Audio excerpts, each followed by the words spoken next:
A continuación, Tributación de hoy.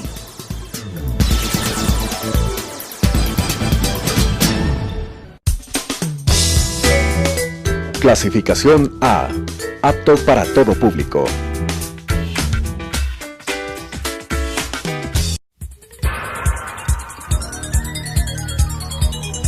Las opiniones vertidas en este espacio por la producción y dirección del programa son de exclusiva responsabilidad de sus autores y de quienes intervienen en ellos.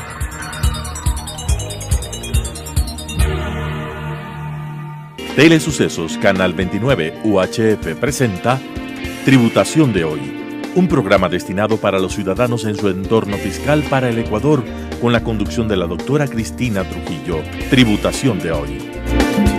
Tributación de hoy, un programa diferente donde abordaremos temas relacionados con el ámbito tributario, laboral, societario, pero sobre todo la importante presencia de entrevistados que nos ayudarán a comprender el ámbito legal de nuestro país. Estamos en programa especial, ni yo mismo lo puedo creer.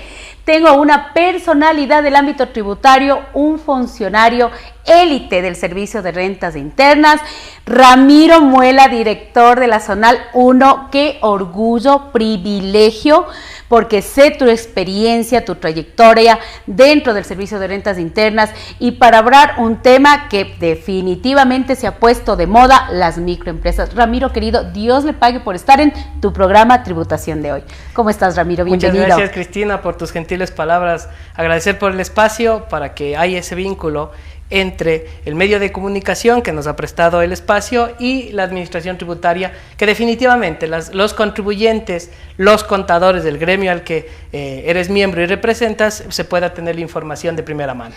Mira, Ramiro, cuando hablaba la semana pasada y decía, le voy a tener a un experto, porque tú tienes una formación bastante integral y yo la conozco de cerca, porque no solo hablas de impuestos, tú hablas de contabilidad, tú hablas de NIPS, tú hablas de un montón de cosas que los contadores necesitan. Y esta cercanía de poder hablar con la autoridad de control a través de este espacio de nuestra casa Tributación de hoy, yo creo que es una oportunidad, yo creo bárbara, si es que esa es la palabra, para poder entender este régimen tan importante que te cuento que he hecho varios programas ya, pero hoy es el momento preciso, ya no hablar con terceros, hablar con la autoridad de control.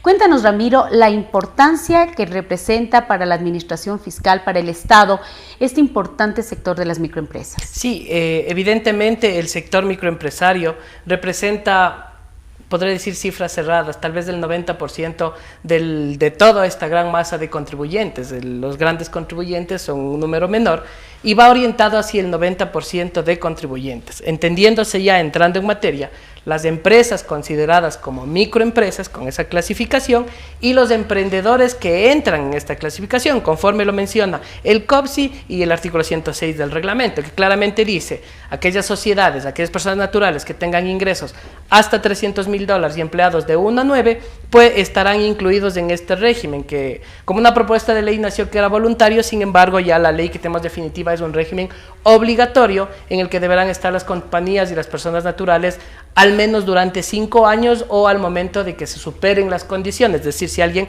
ya supera los $300,000, una vez superado, se excluye el siguiente año de este régimen. Tú has topado algo que es súper importante y que todas las personas que nos están viendo hoy en nuestro programa y también en redes sociales, porque el programa se transmite muchísimo en redes sociales, es que aclaremos que este no es un régimen voluntario, este es un régimen obligatorio, que si usted reúne estas condiciones que tú lo has dicho con toda precisión a través de este reglamento del COPSI, del Código Orgánico de la Producción, pues el Servicio de Rentas Internas, es decir, a la institución que tú representas, nos va a colocar dentro de este catastro, de esta categorización. ¿Qué prevalece cuando ustedes van a mirar cómo se hace esta categorización? Sabemos que están los requisitos, pero obviamente el marco regulatorio habla de la categorización, habla de un catastro que ustedes lo tienen que actualizar cada año, ¿no es cierto? Así es, claramente, y respondiendo a la inquietud, ¿qué prevalece en este contexto? Claramente el 106 del COPSI, del reglamento del COPSI, indica que Si un contribuyente tiene ingresos de 1 centavo a $300,000 y de 1 a 9 empleados, obviamente si hubiese alguna complicación con definir si yo no tengo empleados, yo sí tengo 9, tengo 10, puede ser el caso, que prevalece el monto de los ingresos. Eso ya no hay que definir porque ya está predefinido desde que se emitió el reglamento del COPSI, si mal no recuerdo, del año 2012, que está vigente ya. Y este reglamento así lo menciona. De 1 centavo a $300,000 se considera microempresa y de 1 a 9 empleados, las dos condiciones. Sin embargo, si alguna de las dos, más que todo el tema de los empleados, no se puede verificar, el que prima definitivamente es el monto de los ingresos. Y sobre eso se han estructurado los catastros que ya están publicados, se han publicado, ahí haciendo un paréntesis nada más. Excelente. En el mes de enero, el primer catastro en función de la ley. Correcto. Una actualización se realizó en el mes de abril. Y luego ya tenemos el definitivo, por así decirlo, en el mes de septiembre, una vez publicado el reglamento que está vigente respecto de la Ley Orgánica de Simplificación y Progresividad Tributaria. Mira, Ramiro, tú lo has dicho de una manera sumamente clara y esa es una de las confusiones y esa es una incluso de las dudas que a veces tenemos los contribuyentes porque no puedes a veces cumplir con las condiciones. En este caso, las dos condiciones que establece el COPSI, pero tú lo has dicho de una manera muy, pero muy clara, ya está en el mismo COPSI, en el reglamento, que prevalece el tema de los ingresos y hay una resolución que yo le digo, la resolución salvatoria de todo, porque esa resolución ya me está dejando las normas mucho más claras. Ha sido un año difícil, Ramiro, de entender el régimen. Ha sido un año que nos incluso hemos generado varios programas, varias actualizaciones, pero creo que cada vez ya vamos comprendiendo mejor qué tenemos que considerar, qué no tenemos que considerar, y tú lo acabas de decir. Tomemos en cuenta la administración tributaria, el momento que va a hacer esta categorización y existiera confusión o lo que tú acabas de decir, predomina el tema de los ingresos. ¿Qué pasa, Ramiro, con el tema de las limitaciones? Que eso también es otro de los puntos que la gente se complica. Soy un profesional independiente, soy un abogado, un transportista, tengo una bomba de gasolina, tengo las condiciones, tengo los ingresos, tengo el tema de los empleados. ¿Qué pasa con las limitaciones? Sí, hay que tener puntualidad, que tanto la ley aclarado mucho más y aterrizado mucho más claro a través del reglamento, se incluyen a través de este instrumento legal las limitaciones. Entre ellas tenemos, como bien se mencionaba, los profesionales. Si yo soy un profesional, voy a poner un caso práctico porque suelo poner casos prácticos para que se entienda el concepto. Maravilla, por eso me encanta que estés aquí, porque vamos a hablar de manera práctica para todos esos contadores que luego vas a ir a saludarles a todo el país porque nos escuchan y nos miran en todo el país, desde incluso Galápagos. Qué gusto, qué maravilla. Yo saludo a los contadores que justamente sigan estos enlaces para que puedan realizar las cosas de forma adecuada y no necesitamos cualquier inconveniente con la administración. Perfecto, cuéntanos. Justamente es eso, la información de la fuente. Yo soy un abogado, ¿sí? Un abogado de profesión y presto servicios profesionales de abogacía, ¿sí? Esos servicios como tal, esos servicios profesionales están excluidos del régimen. Pero en el caso yo puedo tener otra actividad económica. Correcto. Yo puedo tener un bien inmueble que lo arriendo y puedo tener una tienda de abarrotes. Exactamente. ¿Sí? Por la actividad de servicios profesionales, estos ingresos que yo recibo están excluidos del régimen. ¿Qué quiere decir? No quiere decir que no van a pagar impuesto a la renta. Conforme a las condiciones del régimen general, los servicios profesionales como abogado pagarán conforme a las reglas generales. Los ingresos, en cambio, del arrendamiento de bienes inmuebles y de las tiendas de abarrotes, al ser una actividad empresarial, deberán ingresar en el régimen de microempresas y son estos los que deberán recurrir a las normas de simplificación, que son las declaraciones, en lugar de mensuales, semestrales, y por otra parte, liquidar el impuesto a la renta, el 2% de los ingresos. Aquí hay una cosa súper importante que tú acabas de decir, o sea, una persona, vamos a tener diferentes tipos de renta, entonces, en el caso, por ejemplo, del profesional, va a generar su renta en las condiciones igual como lo venía realizando antes. Hay un tema importante que tú acabas de decir, que es el tema de la actividad empresarial, que es el tema que se sujeta a las reglas de microempresa. Algo que también es importante, mi querido Ramiro, es que en la resolución número 60 se estableció el tema del concepto de rentas de capital, que le excluyeron de las rentas de las microempresas, y ahí está, por ejemplo, el tema de los arrendamientos. Tú lo acabas de decir. Es una renta de capital. Exactamente, le excluyen, pero es lo que acabas de decir tú. Entonces, yo tengo una renta profesional, va dentro del tema de renta profesional. Así es. Y puedo tener la renta de arrendamientos, que también es una renta general, y el tema de las microempresas, la panadería. Pongámosle un ejemplo. Actividad empresarial. ¿Y a qué vamos al concepto de actividad empresarial? Capital y trabajo. Perfecto. Yo intervengo ahí, capital, yo hago una inversión. Ajá. Y trabajo no solamente propio, sino contrato, doy fuentes de empleo y realizo una actividad empresarial. Perfecto. En esa actividad empresarial, ¿qué es lo que yo hago? Aplico el régimen de microempresas. Importantísimo revisar las limitaciones. ¿Qué son las limitaciones de aquellas rentas? Una persona natural, por naturaleza, puede tener, no está limitada a tener una sola renta. Correcto. Podemos tener 20 rentas. Así es. 20 tipos de ingresos, 20 formas, 20 fuentes generadoras de ingreso. Y cada forma, cada fuente de ingreso seguirá las reglas. En este caso, si es una actividad empresarial, una panadería, una mecánica, exacto, una perfecto. Farmacia, Microempresa. una microempresa, sea persona natural y sociedad. Y aquí hay algo importantísimo que mencionar, que en el caso de la resolución 60 justo, que afina los términos de aplicación para el régimen de microempresas, indica que aquellas sociedades, porque aquí están empresas y personas naturales que generen ingresos hasta $300,000 como régimen de microempresa. ¿Qué pasa con aquellas sociedades que están constituidas bajo del Código Civil y son sociedades civiles y comerciales? Correcto. ¿Sí? Que no están reguladas por la Superintendencia de Compañías, no están reguladas por la Superintendencia de Economía Popular y Solidaria. Estas sociedades, ya dice claramente la resolución, que tienen que llevar contabilidad porque es un deber formal, y adicionalmente puntualizar que deben llevar la contabilidad bajo la NIP para pymes. Excelente, obligatorio, eso me encanta. Obligatorio para que mañana no diga al momento de que el SRI realice un control, bueno, qué normas de contabilidad está aplicando y son todo menos contabilidad. Entonces, más bien ya está claramente definido, obviamente, si la Superintendencia de Compañías a sus empresas reguladas dice NIP para pymes, lo que diga la Superintendencia. Perfecto. Definitivamente. Pero si no tenemos un organismo en Pero ese si ámbito, no hay un organismo de control, como ejemplo, y claramente hay que decirlo, las sociedades civiles y comerciales tendrán que estar aplicando NIP para pymes, que es una regla que está prevista ya a través de la resolución, conforme el ámbito que tiene el Servicio de Rentas Internas. Te cuento, Ramiro, que el día de ayer yo dicté un webinar muy interesante sobre lo que tú acabas de decir, y me encanta con la certeza que tú lo dices. Es que el lenguaje contable es fundamental, seas una micro, una mediana, una pequeña, una gran empresa, la contabilidad es básica. Y la contabilidad es la esencia para tomar decisiones adecuadas, y el microempresario lo tiene que saber que no es un requisito para cumplir un deber formal, que claro, está establecido en las normativas tributarias, es un requisito de vida, para saber cómo tienes que determinar un precio de venta, para saber si eres agente crediticio, un banco te va a pedir este sistema de contabilidad. Entonces yo estoy muy, muy contenta porque tanto la ley como el reglamento y la resolución número 60 establece claramente que el lenguaje contable para quienes estén obligados a llevar contabilidad es la NIPS para pymes, esta norma que es más sencilla, mucho más práctica que una normativa completa, y que hay que mirarle como una herramienta del día a día para que no le tengan miedo a las NIPS. Que podríamos decir, perdón Cristina, un régimen simplificado de normas contables para empresas pequeñas. Exactamente. Entonces, el régimen simplificado contable para las empresas, microempresas, las empresas pequeñas.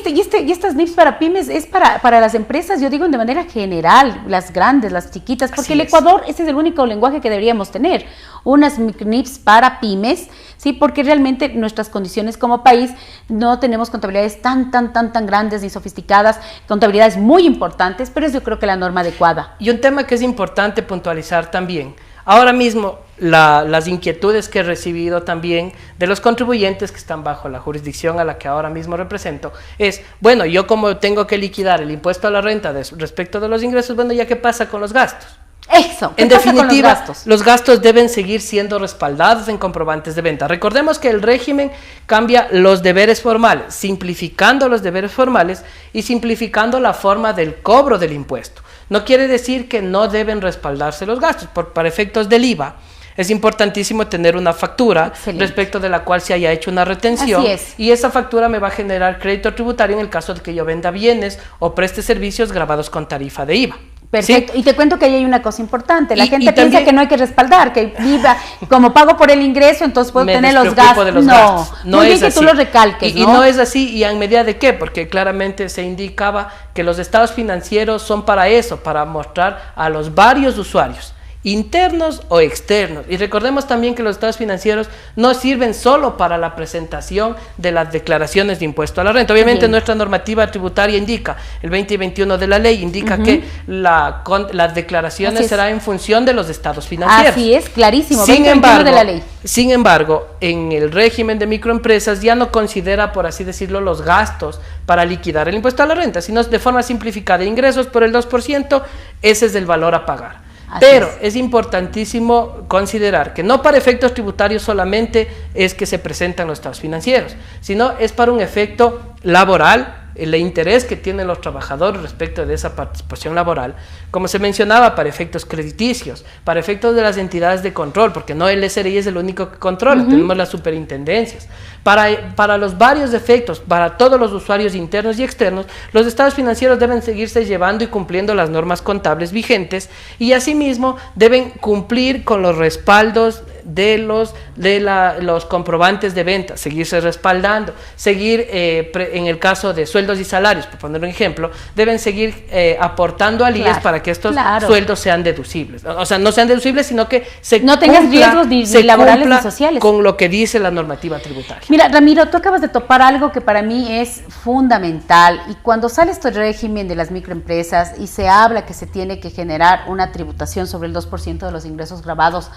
la gente dice, bueno, entonces voy a tener los gastos como yo quiera, voy a generar incluso gastos que a lo mejor no sean totalmente correctos, pensando a lo mejor de que puedo tener, o yo, qué sé yo, un descontrol, y no es así. Tú acabas de topar dos puntos que a mí me ha encantado. Usted tiene que tener formalidad, porque además dentro del régimen lo dice, que tenemos que cumplir deberes formales, que nuestros costos y gastos tienen que tener comprobantes de venta que sean válidos, porque además usted se va a tomar crédito tributario y usted es agente de retención en el caso que, por ejemplo, las microempresas sea designado. Y eso es también algo que la gente ya ha ido asimilando. Claro, la regla general de la microempresa es que usted no sea agente de retención, salvo en los casos establecidos en el artículo 45 de la ley, 63 de la ley, en el 92, 147. Pero si usted salió como agente de retención, no hay impedimento que usted sea una microempresa. Entonces, hay varios factores para que la formalidad se siga manteniendo. Y esto es importante que la gente sepa, que lo que acabas de colocar, el tema de los trabajadores, yo igual voy a seguir teniendo a los trabajadores, voy a seguir teniendo un gasto nómina y tengo que seguir aportando al IES sobre el 100% que lo que pago, porque tampoco quiero riesgos laborales ni sociales con los trabajadores, y también calcular correctamente el 15% de lo que sería la participación laboral. Y es importantísimo también que tengan claro, quienes nos escuchan, quienes nos miran a través del prestigioso medio, que el régimen de microempresas justamente busca eso, que se simplifique. Si bien es cierto, en este año, por así decirlo, de transición, ha generado ciertas inquietudes, ciertas dudas, porque únicamente teníamos la ley. En el mes de agosto se publica el reglamento, en el mes de septiembre tenemos la resolución y las normas ya están claras de qué se puede hacer, de qué no se puede hacer, y un tema que se debe aclarar es, bueno, de forma general, un contribuyente, sociedad o persona natural que está dentro del régimen de microempresas, la simplificación va hacia no soy agente de retención, ¿sí? Sin embargo, coexiste otra norma que también ingresó a través de la ley de simplificación y progresividad, donde da la facultad al SRI de nombrar agentes de retención. Así es, clarísimo. La normativa anterior que indicaba todas las personas naturales obligadas y las sociedades, por default, son agentes de retención. Eso hasta el 31 de diciembre de 2019. Desde el 1 de enero de 2020, ¿qué dice la normativa? El SRI tiene la potestad de decir tú sí, tú no. Tú sí y tú no, en función de varios factores que están previstos en el reglamento. No debe llevar contabilidad, los perfiles, un perfilamiento del contribuyente. Y en eso en ninguna parte indica que un micro no puede ser agente de retención. Y te paso algo que es importante. Entonces ese tema es que deben tener claridad. Si yo soy micro y estoy en la resolución número 1, voy a ser agente de retención. Entonces que se aclara ese tema para que los contribuyentes también tengan esa claridad de que yo soy micro y también puedo ser agente de retención y no hay ninguna ilegalidad. Es completamente y ahí es lo que te iba a comentar, porque claro, sale la duda, muchas microempresas, personas naturales, muchas microempresas, sociedades, aparecen en esta resolución número 01 y dice, bueno, ¿por qué? ¿Qué está pasando? Si yo soy una microempresa y la regla general dice que no soy agente de retención porque estoy en este proceso simplificado, y comenzó a generarse un debate incluso en redes sociales, si no se está respetando el tema de la ley. Y claro, como abogada que yo soy, pues yo les decía que la normativa tiene un cambio importante y le faculta a la autoridad de control en esta ley orgánica de simplificación y progresividad tributaria para que la autoridad de control pueda designar los agentes de retención, que no hay ninguna oposición, porque estos son procesos incluyentes, no son excluyentes, y como es derecho público, yo les ponía un ejemplo, tenía que haber dicho, el SRI va a elegir los agentes de retención, salvo en el tema de de microempresas. Excepto los microempresarios. Exacto. Y eso no dice. No está escrito. Así es. Y esta es una ley de derecho público que se aplica al pie de la letra y me encanta que lo hayas aclarado para que la gente que no está reteniendo porque todavía piensa que este régimen le excluyó por más que esté en la resolución, podamos ahí irles diciendo de que tienen que cumplir con esta formalidad. Justamente, en lo que tiene que ver ya por un momento, no nos van a salir del tema de microempresas, sino que un tema que coexiste consigo, que son los agentes de retención. Correcto. Agentes de retención, desde que ya está vigente, desde el 1 de enero que está vigente de este año, la ley orgánica de simplificación, su reglamento, las resoluciones que se han emitido para el efecto. ¿Quiénes son agentes de retención? ¿Quiénes eran primero? Partamos de quiénes eran.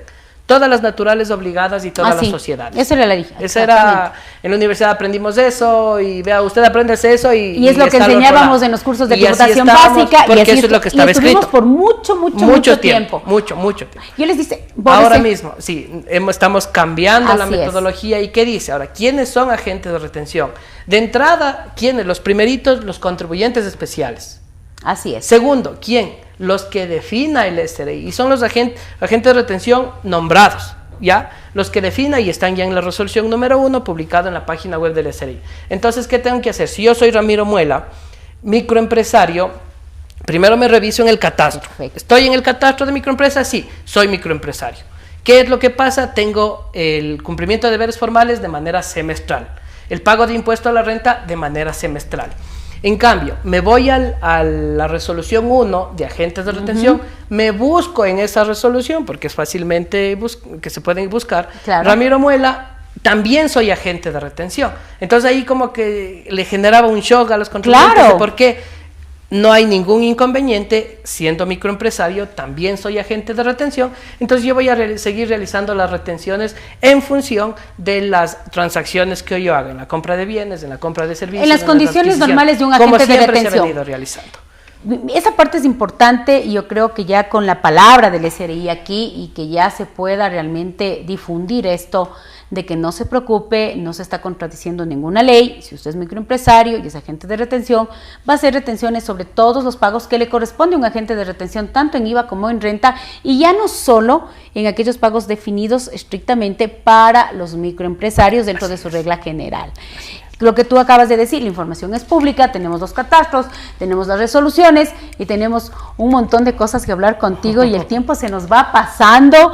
Ramiro, media hora de programa y realmente hablar con toda la solvencia que tú lo haces y dejando estos temas súper claros. Y también sé que el día viernes vas a estar en mi otro programa hablando más de los agentes de retención, tanto de IVA, de renta, y vamos a estar contestando inquietudes de todos esos contribuyentes que queremos saber. Ramiro, el tiempo se nos pasó volando. Se nos acabó la media hora. Nos quedó corto. Mándales un mensaje a toda la gente que nos está viendo, felicitarte por la labor que estás haciendo. Mándales un mensaje a toda esa gente que nos mira, esos microempresarios, esas empresas medianas, esas empresas grandes, al contador que está en Pichincha, que está en Galápagos, en Guayas, a toda la gente que nos sigue en Tributación de Hoy. Sí, muchas gracias primero nuevamente por el espacio y a los contribuyentes, en definitiva, cumplan con las normas que están vigentes. Si tienen dudas, pueden acudir a la Administración Tributaria. Tenemos presencia en las 24 provincias del país, ¿sí? Oficinas en cada una de las localidades, y pueden acudir directamente a los voceros oficiales. No se dejen malinterpretar las normas, más bien hay que aplicar las normas conforme están escritas. Muchas gracias por la invitación y a las órdenes. Hemos tenido la presencia de Ramiro Muela, un experto, primero, antes de decir que eres funcionario del Servicio de Rentas Internas, un experto en el ámbito contable, yo lo sé, tuve la oportunidad de tener varios comités técnicos con Ramiro en el ámbito contable, en el ámbito de NIPS, que te comprometo para un nuevo programa, cuando hablemos de NIPS, hablar de NIPS con Ramiro Muela es hablar de un tema súper interesante. Y pues definitivamente hemos tratado en este programa de Tributación de Hoy sobre estas pequeñas dudas, estas pequeñas confusiones que podemos tener. Lo más importante es aplicar la normativa como está. Ramiro ha dicho que tenemos esa información abierta dentro de todas las instituciones y dependencias del organismo de control y también a través de estos medios tan prestigiosos para que usted y yo no tengamos riesgos fiscales. Gracias, Ramiro, gracias al Servicio de Rentas Internas por darte la oportunidad de estar aquí y nosotros tener la oportunidad de tenerte aquí entre nosotros, y como siempre para mí nos volveremos a ver la próxima semana en su programa Tributación de Hoy.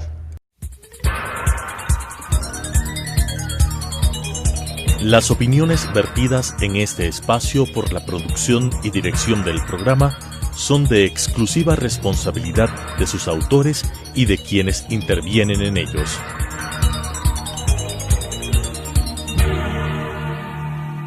Telesucesos Canal 29 UHF presentó Tributación de Hoy, un programa destinado para los ciudadanos en su entorno fiscal para el Ecuador, con la conducción de la doctora Cristina Trujillo. Tributación de Hoy.